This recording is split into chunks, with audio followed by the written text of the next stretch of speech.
The last time we touched upon a summary, and we did a small introduction in as far as the summary is concerned.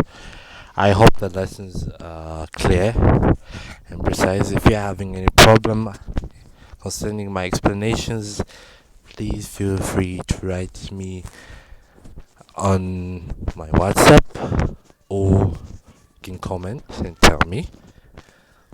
Okay, so I'll try to be as precise and detailed as I can be.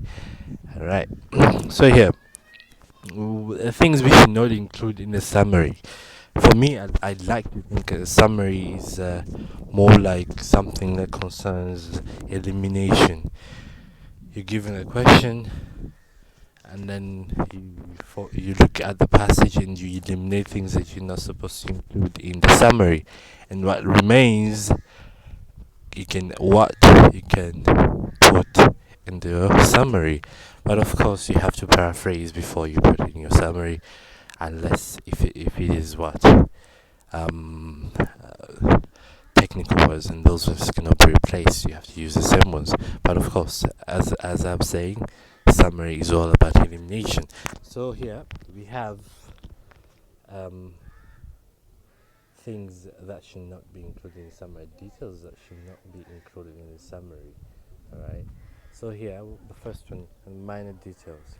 The minor details. So minor details are small details concerning, for example, if you're explaining a car, the say the Mazda was created in the year blah blah blah.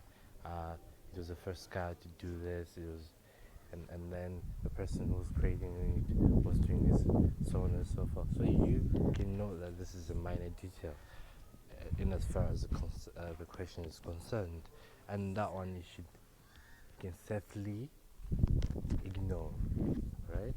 And then you can go to explanations. There's some explanations that are not all important. Remember, the point or the reason of writing a summary is to what? Is to give information in as little words as possible. So if you are including the explanation, you may just convolute your what? Your words. You may just add in information that is not very important. Just focus on the main points. And then you also have the sensory details. Sensory details, we already know what they are.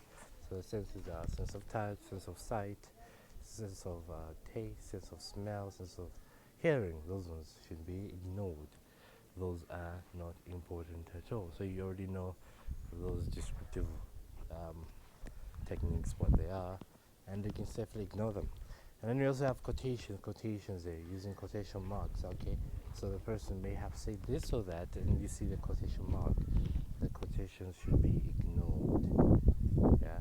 What the person may have said, or what another person may have said about the same topic, those ones should be ignored.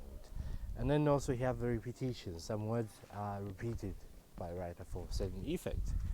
Writers repeat words or phrases to achieve a certain effect. But then you should ignore those repetitions. You do not have to repeat words in your summary. You should not do that. And then you have the questions. Questions there may be rhetorical questions, for example. Questions focusing those type of questions that are written in the passage just to add more interest to the reader. Those ones can also be safely ignored.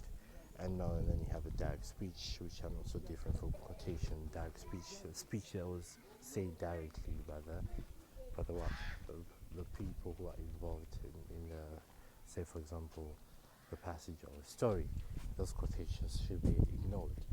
So as your task today, I want you to focus, to go back to the past paper, and